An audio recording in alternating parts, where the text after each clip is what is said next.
I'm here today to announce real relief for Alberta families who for weeks have watched as prices at the pump continue to climb higher and higher.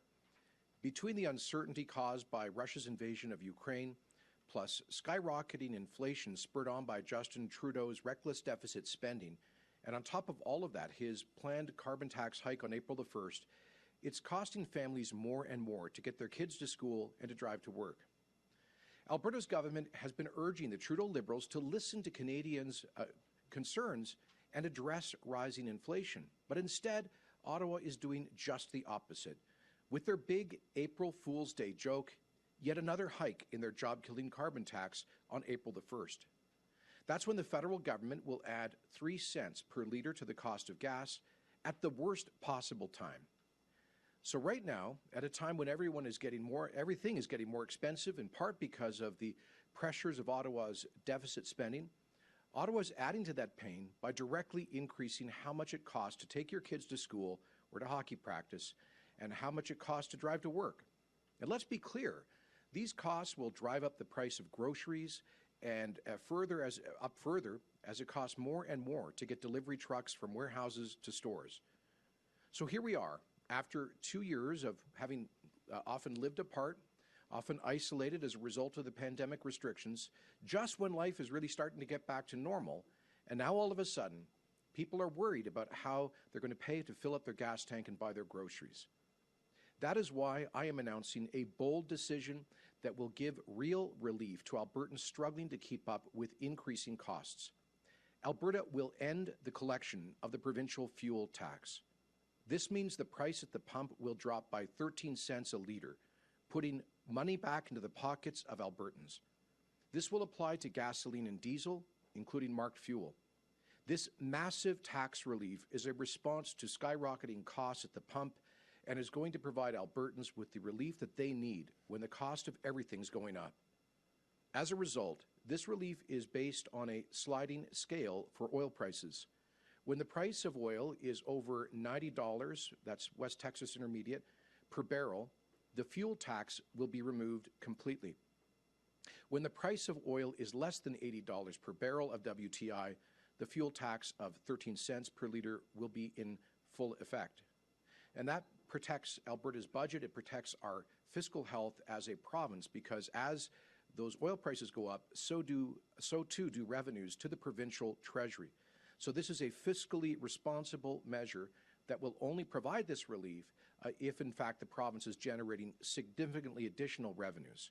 And that altogether, this helps us to address cost pressures that are making life harder for families. I really don't understand how Justin Trudeau and Rachel Notley can possibly think that now is the right time to add even more costs to day-to-day living with their punishing carbon tax. You know, I want to remind Albertans that as Bill number 1 of this government, we scrapped the NDP carbon tax. The Carbon Tax Repeal Act was passed, which was the single largest tax cut in Alberta history. Unfortunately, just a few months later, Justin Trudeau imposed his punishing carbon tax, punishing people for heating their homes, filling up their gas tanks, and driving to work. And now they want to triple it. And the next installment comes on April the 1st, cheered on by Alberta's NDP. That's just irresponsible.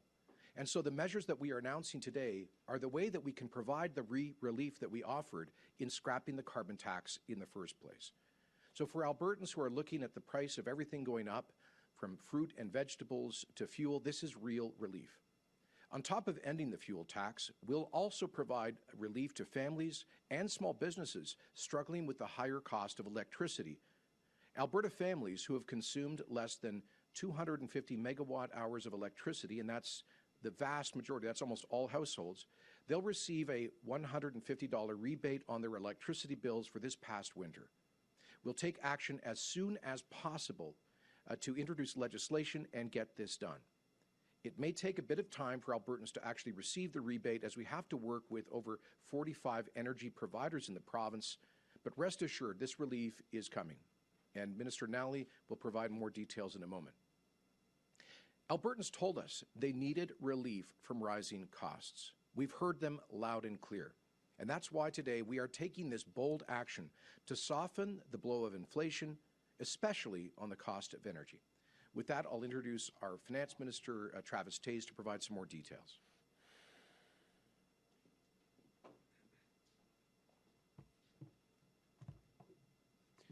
Well, thank you, Premier.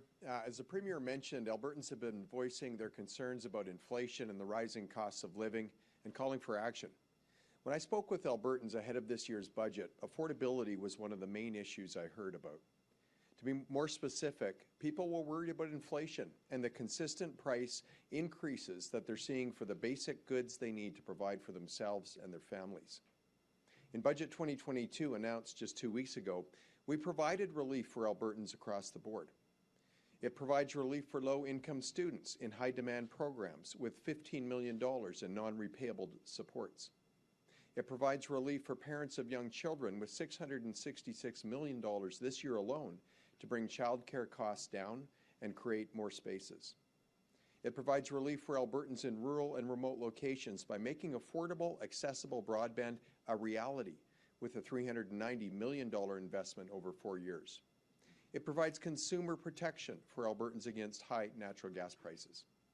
And Budget 2022 maintains Alberta's affordability advantage compared to other provinces, with no provincial sales tax, no payroll tax or healthcare premium, and a low personal income tax rate.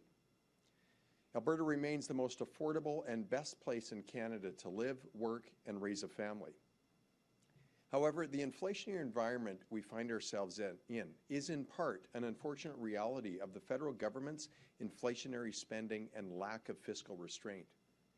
In fact, as I've toured the province right after tabling the new budget, I've repeatedly emphasized that the best thing a government can do in times of increased inflationary pressures is to spend less, borrow less, and tax less.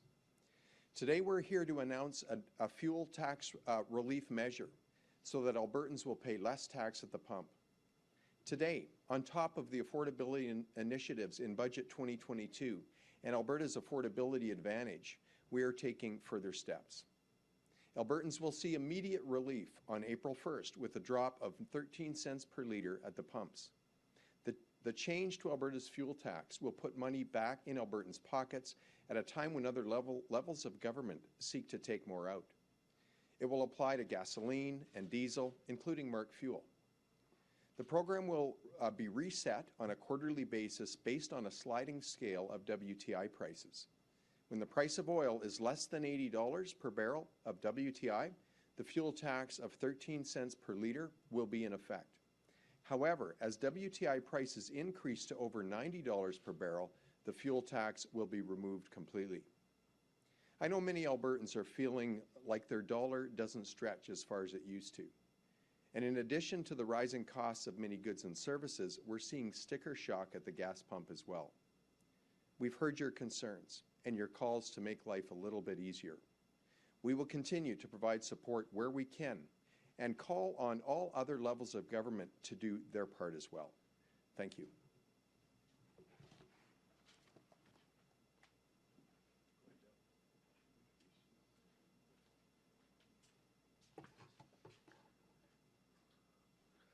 Thank you, Minister Toews, and good afternoon, everyone. As the Premier noted, we are developing a new electricity rebate designed to help millions of Albertans who faced high utility bills this year. Since 2019, our government has worked hard to begin the difficult but necessary process of modernizing and strengthening Alberta's utility system. For too long, previous governments neglected Alberta's natural gas and electricity systems or touted short-term solutions that did nothing to enhance future capacity and responsibly manage system costs.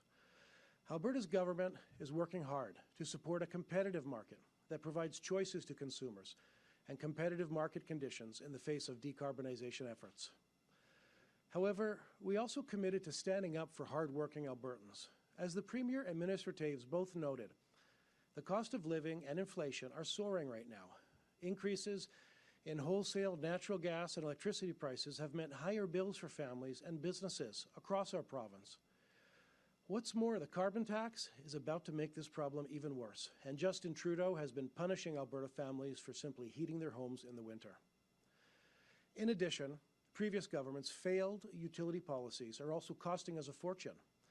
That's why we have been responsibly managing costs which must be paid back by ratepayers. Since 2020, only $100 million in necessary new transmission has been built, compared to the $7.5 billion that was built from 2015 to 2019.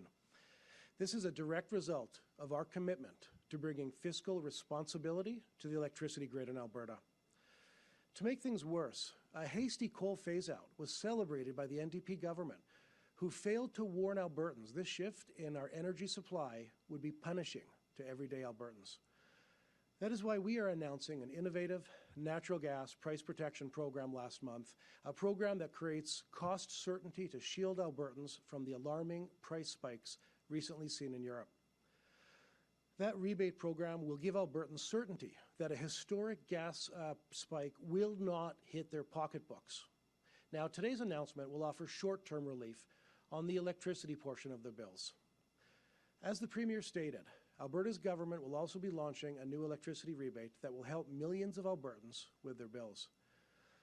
Later this year, nearly 2 million families, farms, and businesses in the province will receive three $50 monthly electricity rebates, which will retroactively target January, February, and March 2022 bills. The rebate will be applied right to people's bills. No paperwork or confusing application forms will be necessary. If you pay an electricity bill, you will see this rebate on it. Most households, farms, and small businesses are expected to be eligible. Our government will table new legislation this spring to quickly enable the program. This rebate will combine with the natural gas price protection program announced in Budget 2022 to provide real relief and certainty for millions of Alberta ratepayers on all sides of their utility bills. I look forward to sharing additional details as soon as possible. This short-term relief is just one aspect of the work we are doing to defend Alberta ratepayers. We are leaving no stone left unturned to address the increasing costs while supporting a free, open, and competitive market. Part of this includes the legislation we are introducing this spring to better plan for the future of Alberta's electricity distribution infrastructure to help keep long-term system costs affordable. This legislation will also increase competition in the marketplace. Our approach is working. You can see it in the more than $5 billion in investment announced for generation projects, including more than $2 billion for utility-scale renewable projects since July 2019. You can see it in the approximately 50 power plants now under construction, totaling over 4,000 megawatts of generation capacity. The Canada Energy Regulator also recently forecasted that Alberta will be in Canada's leader in renewable energy growth in the years ahead. All of this is work that Albertans can be proud of, and that we will continue to drive forward to make sure our province remains the best place to live, work, and raise a family. We are standing up for consumers and making sure that life in Alberta remains affordable with this timely rebate, and by doing the hard work to create a stronger, better system for generations to come. Thank you, and we are all happy to take any questions you may have now. Thanks, Minister Nally. That concludes the formal portion of today's announcement, and we're now going to have a media Q&A. Just a reminder to everybody that we'd ask you to limit yourself to one question and one follow-up, as well as anyone who's shown up in person. Please identify yourself, your outlet, and who you're directing your question to. We have Premier Kenney, Minister Toews, and Associate Minister Nally available. And just because there's so many smiling faces here in person, we just want to start on the phones to touch base with folks who haven't joined us in person. So, operator, can you please put through our first call? Thank you. Rick Bell, Calgary Sun. Good afternoon, Premier and Ministers. Last week, Premier, you talked about you were kind of waiting for the Prime Minister to do something on the carbon tax, and if he did something, then you would seriously look at doing something. What you've done today is you've acted without him doing anything. So what caused you to sort of change your mind on that and come forward with what you came forward with today? Well, Rick, the point I was making is that if Alberta steps forward to offer tax relief to families, that's going to be undermined by Justin Trudeau's carbon tax hike on April the 1st. But we've decided to go ahead anyway because Albertans simply need the relief. And since then, we've seen a further huge spike in oil prices. In fact, oil prices have gone up by about 20% since mid last week. And so with the increasing cost of fuel, and by the way, what people are paying for at the pump right now is probably based on what the oil prices were about 3-4 weeks ago. So we know that there will be much higher prices at the pump, And so relief is urgently needed right now. Let me put this in perspective. Where Rachel Notley's NDP carbon tax was collecting about $1.3 billion in revenue, the measures we've announced today will provide Alberta families with $1.3 billion in fuel tax revenue on an annualized basis and nearly $300 million in electricity rebates. That is nearly $1.7 billion of potential cost relief, far more than the NDP was collecting in carbon taxes. We scrapped that carbon tax. Unfortunately, Justin Trudeau then imposed his own. We challenged it in court, but we lost at the Supreme Court by 5-3 vote. And now the Trudeau Liberals, backed up by the Notley NDP, want to triple the cost of that carbon tax at the worst possible time. We won't stand for it. And that's why we're providing this significant relief. This is basically the reverse carbon tax. This is the opposite of the Liberal NDP carbon tax. Thank you, Premier. Rick, do you have a follow-up today? Yes. This is the economics, and this will affect people's pocketbook. But what do you say to those people who say part of this might be also motivated by the fact you're facing a tough leadership challenge in the next few weeks? Rick, we've heard from Albertans for months now that they're concerned about the growing cost of living. This government was elected to reduce the cost of living by scrapping the carbon tax. Unfortunately, the Supreme Court has overturned our ability to do that. And so this is another way that we can effectively keep one of the central campaign commitments we made back in the spring of 2019 to scrap the carbon tax. We don't control the carbon tax, but we do control our own fuel prices, our own fuel taxes, I should say, and that's why we're taking this measure. So this is at a time of growing energy prices and inflation.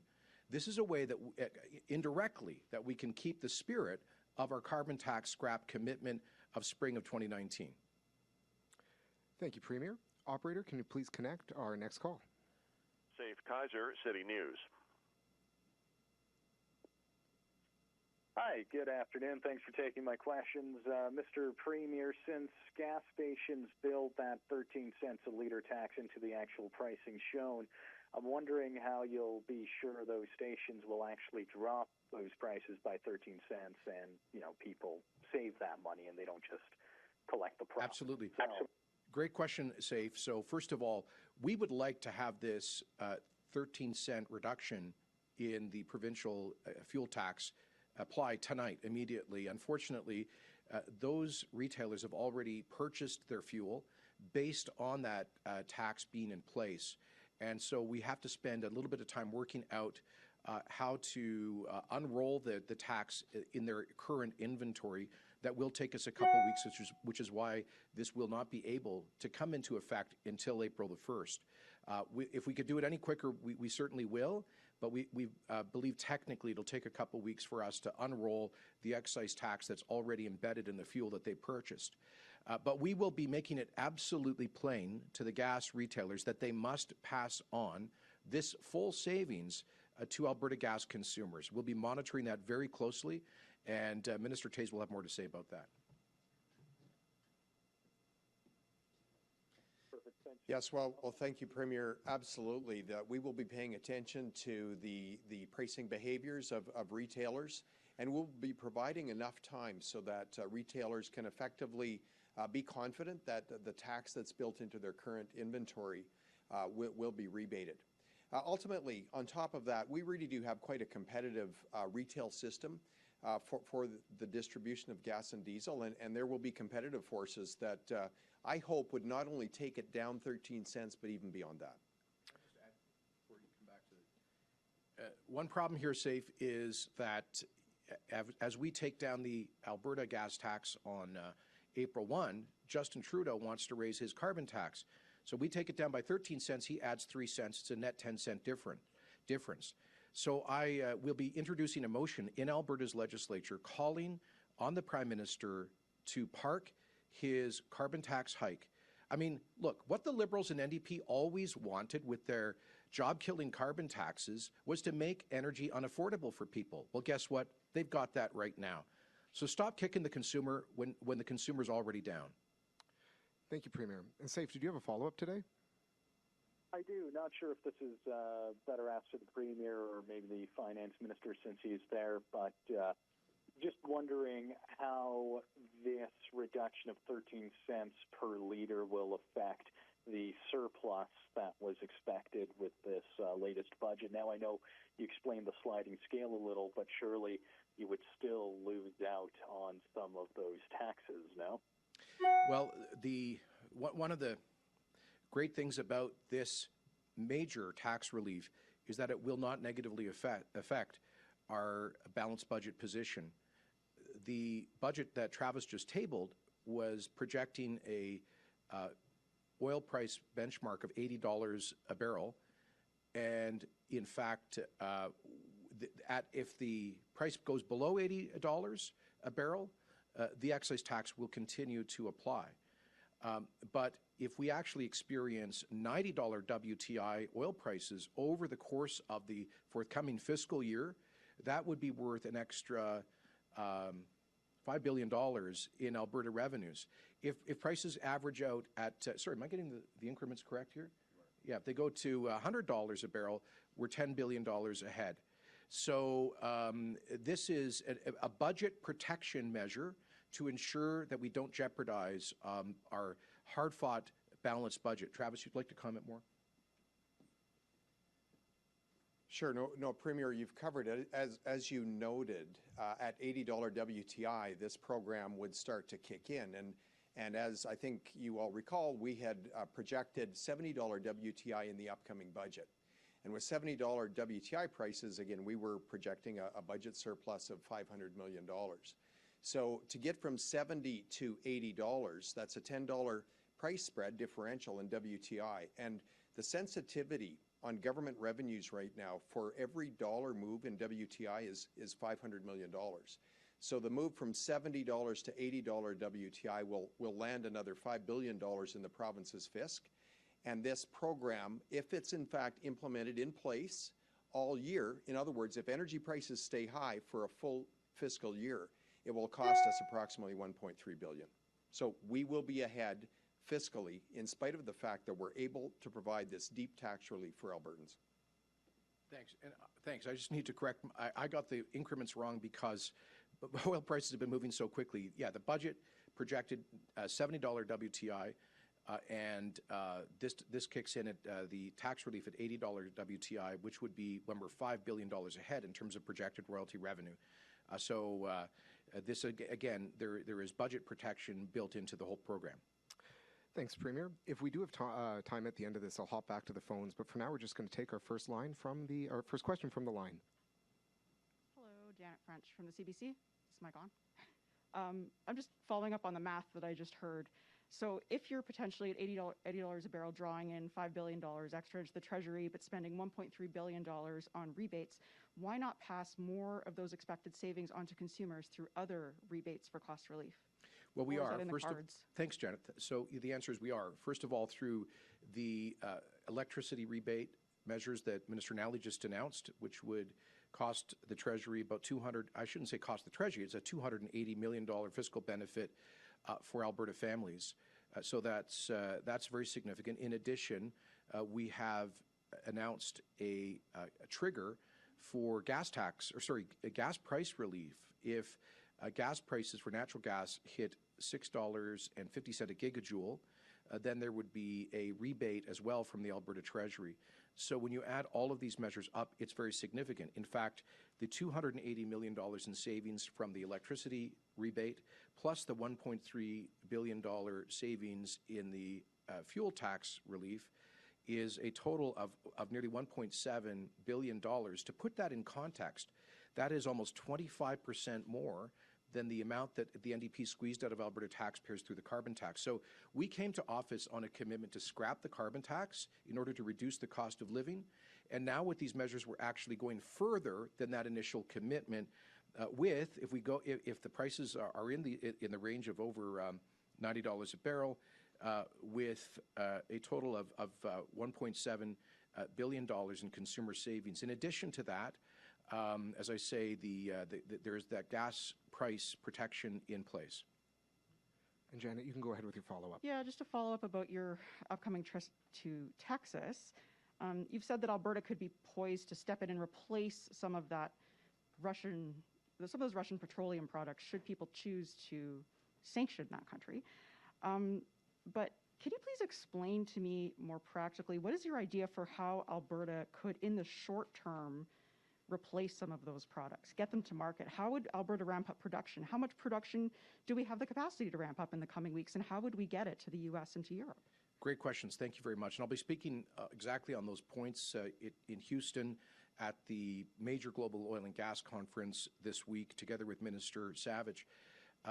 The world realizes that what Alberta has always said is true, that the world needs more reliable, responsibly produced, democratic energy from Alberta, from Canada, as opposed to relying on dictator conflict oil from the world's worst regimes.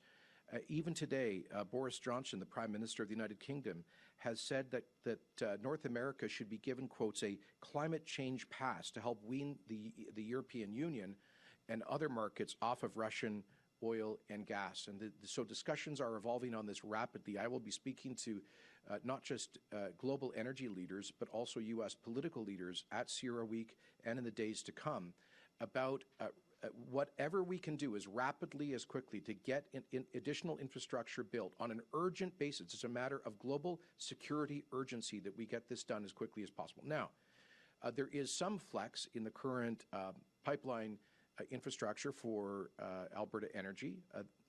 We hit a record high in November of last year of exporting just a notch over 4 million barrels a day. And we've been averaging since then about 3.8 million barrels. So there's actually some flex capacity in the system between rail and pipelines. We expect that the market will fill that. I anticipate that the oil sands producers, depending on how they schedule their spring turnaround, they can increase production out of their in situ and SAGD projects. In addition, I believe these high prices will incentivize smaller and medium-sized conventional oil and gas companies in Alberta to increase exploration, development, and production. So I think that in the next, throughout 2022, you will likely see record amounts of production and therefore shipments. Now, ultimately, we're going to run into that maximum shipment capacity between rail and pipelines combined. The good news is that there are a number of pipeline reversal and pipeline optimization projects underway in the United States, which we hope will be accelerated given this new energy policy paradigm and the new prices. That should also marginally increase, perhaps by as much as 10%, our export capacity. And then finally, if the United States is serious about this, they could come back to the table and help us build Keystone XL. You know, if President Biden had not vetoed that project, it would be done later this year. It's 840,000 barrels of democratic energy that could have displaced the 600,000 plus barrels of Russian conflict oil that's filled with the blood of Ukrainians.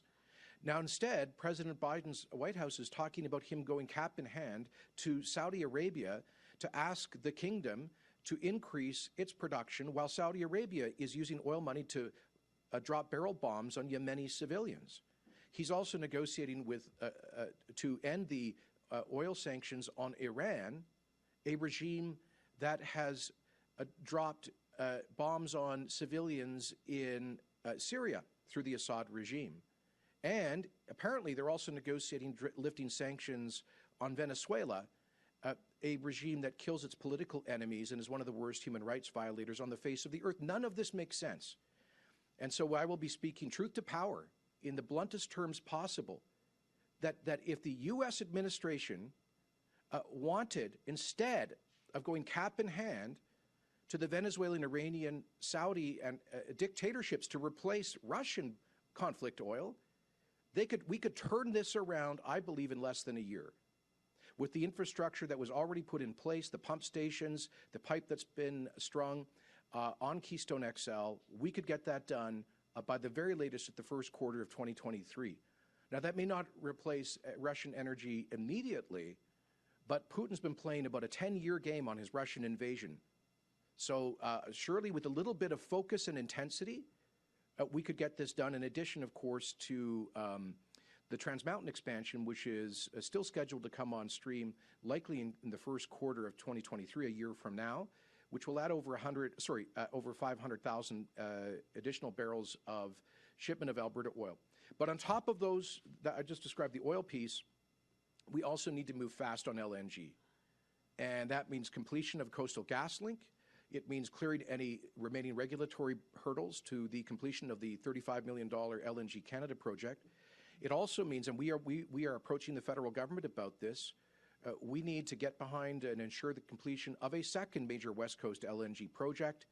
And we are having preliminary discussions to see how we can move forward back to East Coast LNG exports, which would be the most relevant thing that Canada could do right now, given Europe's dependence on Russian gas exports. Thanks, Premier. Go ahead. Shailan Skalski with CTV News Edmonton. My question for the Premier. Premier, just to follow up on that, I want to get your response to comment from a White House press secretary last week when asked about Keystone XL and reconsidering the proposal. She said we need to reduce our dependence on foreign oil, on oil in general. Environmental groups are backing that call, saying the situation in Ukraine signals the need to transition away from oil and gas altogether. Given those comments, how confident are you heading to Houston this week to pitch this global embargo?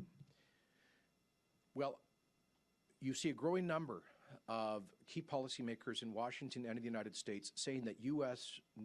Energy policy must change dramatically to face the crisis of Putin's invasion of Ukraine. In fact, the White House spokesman may have said that we need to reduce, that the U.S. needs to reduce its dependence on foreign oil. At the same time, Reuters reported yesterday that senior Biden advisors are considering having the president visit Saudi Arabia to plead with the king to produce and ship more Saudi conflict oil that has helped to fuel the brutal civil war in Yemen.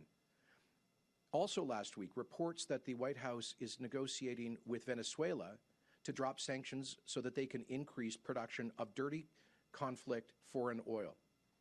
And it's well known that they are in advanced discussions to lift the oil embargo on Iran to help that theocratic dictatorship produce and sell more energy. So what the press secretary said is inconsistent with current U.S. energy policy, which could be summarized as this: to stop exports from America's closest friend and ally, but to increase exports from some of the worst regimes in the world. It makes absolutely no sense. And I think we will have a very powerful case to make on this in Houston this week and in Washington in the weeks to come. Thanks, Premier. You can go ahead. Yeah, just to follow up more closely on Janet's question, just in regards to realistically Alberta filling that gap. You mentioned some numbers, I think a 10% marginal increase. We're just 200,000 barrels, I think, below our max capacity. Realistically, especially as you mentioned, spring break around the corner, how can we actually fill that gap in the short term? Well, between the now operational Enbridge Line 3 expansion, plus pipeline optimization, the new Gibson diluent reduction unit for crude by rail shipments, and we believe that we can ship over 4 million barrels a day, and certainly we have an industry that can meet those demands. That doesn't look. Here's the deal: Russia produces about 10 million barrels a day. I think they export about 80% of that, which would constitute about 8% of global energy, daily global energy consumption. About 600,000 barrels of that Russian oil are going to the United States on a daily basis. So it's true, we cannot turn on a dime and replace all U.S. Russian oil imports overnight.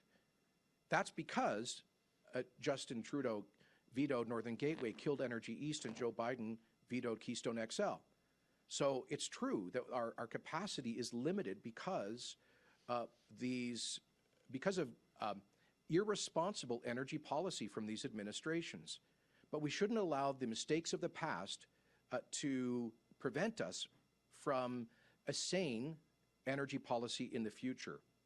As I say, within the next year, we hope to see a Trans Mountain expansion, shipping another 500,000 barrels a day. And if the U.S. was really serious about getting off its addiction to dictator oil, they would sit down with us. You know, here's my pitch to President Biden. Instead of flying to Riyadh, fly to Calgary. Instead of begging the Saudis to produce more conflict oil, come to Calgary, let's sit down, let's let bygones be bygones. Let's move forward with determination to get KXL done. A lot of the infrastructure is already in the ground. We can get you nearly 900,000 barrels a day, I believe, within a year if we're serious about it. Thanks, Premier. You can go ahead, Audrey. Hi, Audrey Neveu from French CBC. We've just talked a lot about this in English. I would like to hear you in French about this, but let me just ask the question again. Monsieur le Premier ministre, comment est-ce que vous verriez que c'est possible pour l'Alberta de remplacer le pétrole russe que les États-Unis importent? Et si c'est possible, comment est-ce que l'Alberta le ferait concrètement? Bonne question. Et franchement, nous ne pouvons pas le faire demain. Mais nous pouvons ajouter un peu aux exportations aux États-Unis pour aider ce pays avec, j'espère, la fin des importations de pétrole russe qui fournissent la machine de guerre de Vladimir Poutine. Mais cela étant dit, je crois qu'avec la complétion, la termination du Trans Mountain, ça va ajouter considérablement les exportations de pétrole albertain vers les États-Unis et les marchés globaux. Mais deuxièmement, là, si le président est sérieux à cet égard de réduire la dépendance des États-Unis sur les producteurs les pires au monde, au lieu d'aller à l'Arabie saoudite, venir en Alberta, discuter avec nous autres la construction de Keystone XL, parce qu'avec l'infrastructure qui est déjà là, on peut le terminer, je crois, d'ici un an, pour ajouter presque 900 000 barils par jour. Alors, nous ne pouvons pas changer tous les marchés sur le champ, mais il faut commencer quelque part. À cause de le veto de M. Trudeau sur Northern Gateway, Energy East, et de M. Biden sur Keystone XL. And then a follow-up in English, but if you could also answer in French, please. What do you say to those people who are thinking that your call for this right now is opportunistic because of the war that's going on in Russia right now, that it's a little tone deaf?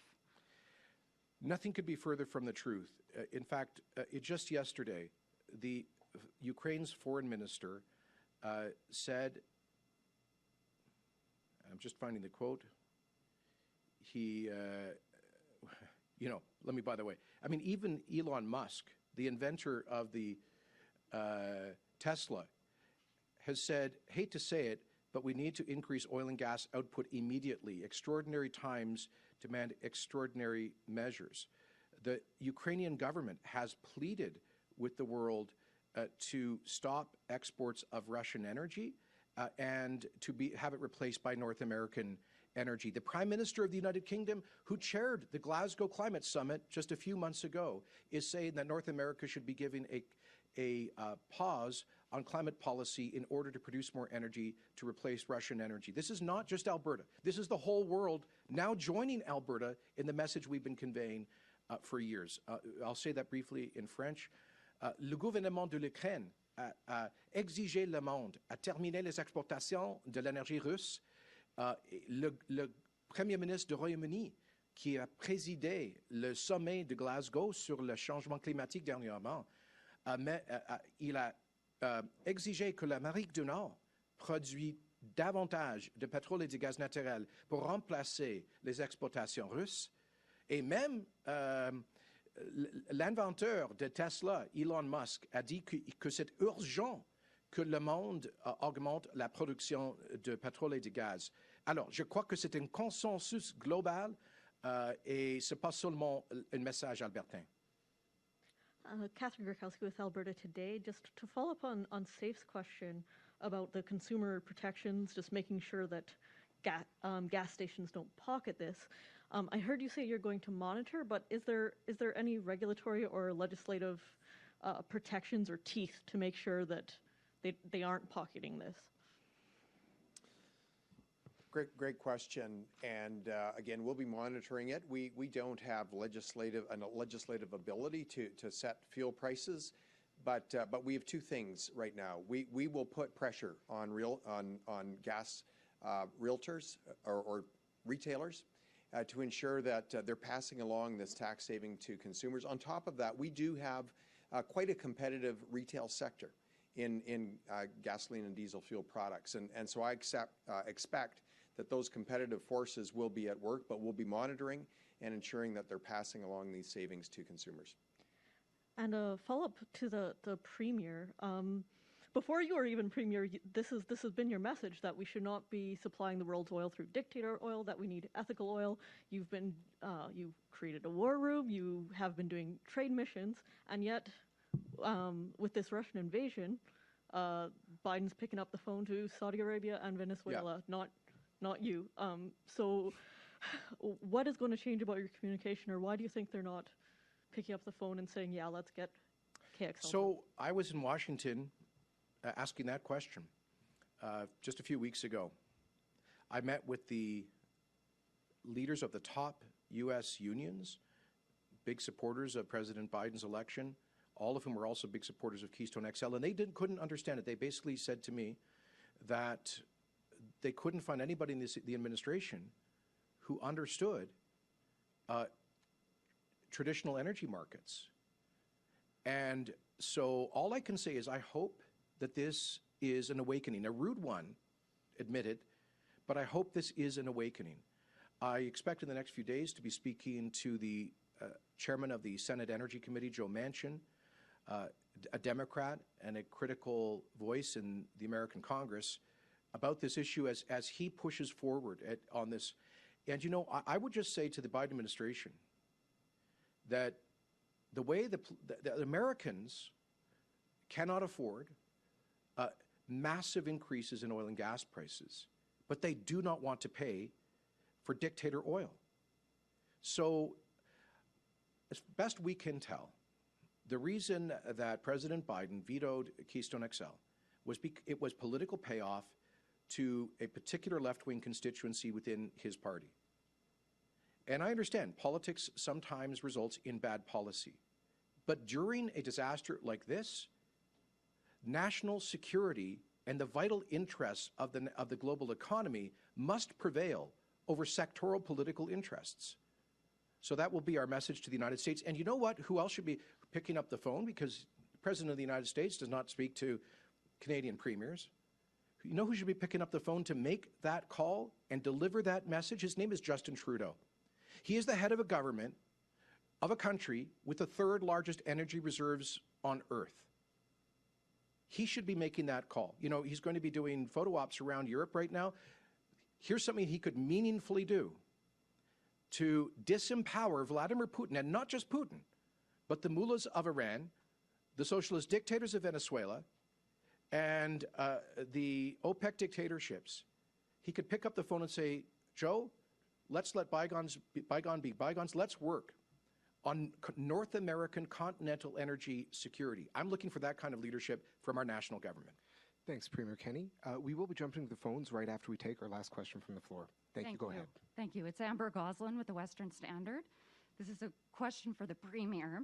Premier, there is anger in the riding of Cardston-Siksika after a challenger to the incumbent was disqualified in part because of a Facebook post of her son's. What do you say to those angry UCP members who say it was another case of you protecting your allies? So I don't know anything about her son's Facebook. I do know that the United Conservative Party has a screening process for people applying to be candidates. When I ran to be leader of the party, one of the primary concerns of our grassroots members was ensuring that we never repeated a Lake of Fire incident with inadequate candidate screening. And that's why we instituted a rigorous and fair process to identify whether potential candidates have done or said things on social media or elsewhere which could be viewed as extremist, intolerant, hateful, and could cause serious reputational damage to the party as a candidate. And that's exactly why we screened out, I think, over 40 nomination applicants prior to the 2019 election.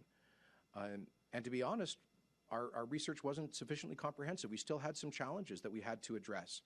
So we are committed to the same rigor. The party has a process in place. I'm not involved in it. There is, at each constituency association has a local candidate selection committee, local candidate nomination committee, LCNC.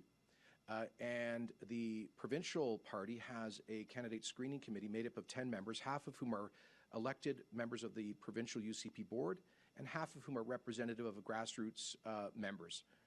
They receive vetting packages based on applications for nomination. This includes incumbents and non-incumbents. And they make an assessment about whether an individual has a record of actions or statements that are outside the values of the party, the values of most Albertans, and that would cause us reputational damage. And my understanding is that in the case of that constituency, there was an applicant who had a large track record of extreme and even hateful postings or repostings on social media, particularly singling out Muslims for approbation, which is not acceptable to this party that believes in tolerance and pluralism. I'll remind you that in the last cycle, we had an applicant named Todd Beasley who wrote that Muslims are Satan worshippers and implied that they should face, that there should be violence against Muslims. I understand that one of the postings here has said that, that one of the repostings from that individual said that, quotes, Islam is a death cult. We will not allow people on the ballot as conservatives who either express or agree with such intolerant views, period, full stop. Thank you, Premier. And just before we head to the phones for the last question, Amber, do you have a follow-up today? Yes, I do. Premier, will the government be responding to the 9 pages of side effects and 3% death rate exposed from the Pfizer trial data released last week? Well, what I can tell you is that in Alberta so far, after the administration of, I believe, nearly 7 million doses of safe and effective vaccines, we have so far recorded 1 fatality. Sadly, 1 person did pass away as a result of complications coming from a Moderna vaccine dose that they had received. I'm not aware of any confirmed cases of deaths associated in Alberta with the administration of Pfizer vaccines, but I am aware of the deaths of some 3,700 Albertans to COVID-19, where it was a primary cause of their death. And I'm grateful to the 90% of Alberta adults who have stepped up to get the protection of vaccines, which has helped us to get this pandemic under control, and we very much hope put it behind us for good. Thanks very much, Premier. Operator, can you please connect our last call of the day? Chris Varco, Calgary Herald. Hi, this first question is for the Premier. Premier, you talk about the fact that Alberta has the ability to help respond to, displacing oil and gas exports from Russia into the United States and Europe, but that obviously will be a market decision made by companies. Have you spoken with producers in Alberta recently about their ability to increase oil or gas output in the short term? And have you spoken to TC Energy about whether they would consider reviving KXL? Well, we have ongoing conversations with the producers here, and as you know, we've been encouraging them to actually significantly increase their capital investment in new greenfield developments, both in the conventional and non-conventional sectors. You know, Chris, that they've said they need to repair their balance sheets and investors are demanding dividends. We understand that these are private businesses, but at the end of the day, we remind them that the resource they develop and the dividends that they can pay come from a resource that belongs to the people of Alberta who expect to see a very tangible economic benefit. We'll continue to make that point, encouraging future upstream investment. Chris, I think a lot of that is just going to happen through market forces. I think this is going to be a strong year, for example, for the conventional sector and many of the small and mid-sized companies that have struggled so much since 2014. So I do think that there will be upstream investment that will increase production. And as I say, with TMX scheduled to come on next year, plus pipeline optimization, plus more efficient rail economics with the Gibson project at Hardisty, altogether, there is some space, there is some flex space, and I would expect a market response to address that. On TC Energy and Keystone XL, you're right, TC Energy has wound up the project, and that is partly the basis of their NAFTA complaint against the Biden administration for its unjustified retroactive veto on the project. But I think there's lots of creative ways that this could be addressed, Chris. You know, if the United States is so desperate to replace Russian conflict oil, then the most obvious answer is Keystone XL. And it sure is a lot less humiliating than having to go cap in hand to the mullahs in Iran and the dictatorships in Saudi and Venezuela. And it sure is it's manifestly better for American global security interests and their economy. So I hope to open discussions with American policymakers. If they're serious about the energy crisis, we're the solution. And perhaps the U.S. government could make up for the mistake that was made last year by de-risking the project in the same way the Government of Canada has with TMX. We would be open to working with them on that, to looking at all sorts of creative solutions. Because one thing I think is evident is TC Energy is not prepared to step up and put shareholders' money at risk to restart this for the third time. And so there would have to be very significant de-risking, which again, given the context, I think is very plausible. And then, you know, imagine that a financial platform is created that is largely de-risked. Then invitations could be put out for vendors who want to actually finish that pipeline. So I think there's lots of creative ways that this could be done. Acknowledging that TC Energy would not be able to step up and capitalize the project in a conventional way right now. Thank you, Premier. And Chris, did you have a follow-up to wrap things up today?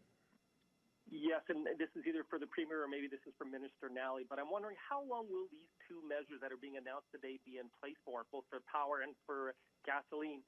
And specifically for the electricity, why did you choose $50 checks instead of either putting a cap on electricity prices or a rebate similar to what you've done with natural gas? So in the timing of both measures, I'll go to Minister Toews, and on the the electricity rebate, I'll go to Minister Nally. Thanks, Premier. Thanks, Chris, for that question. So in terms of the fuel tax reduction measure, that will take effect April 1st of this year, and it will be evaluated every quarter. This program is going to be implemented for the full fiscal year, again, reevaluated for July 1st, and then again in subsequent quarters. But we're going to implement it for the full year so that Alberta businesses can have the confidence that if energy prices are high, they will have a 13-cent cost advantage relative to what they had before this measure was implemented. And on top of that, we will review it then ahead of Budget 2023.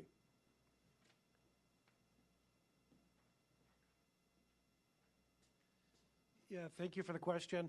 There's no magic in terms of that number. We took a look at the cost increases to Albertans, and the average electricity bill has gone up between $14 and $72. So 15 was a nice average, and it costed out at $280 million. So certainly within the fisc. So. Thank you, Minister. That wraps things up for today. Thanks for joining us today, folks. Now we get to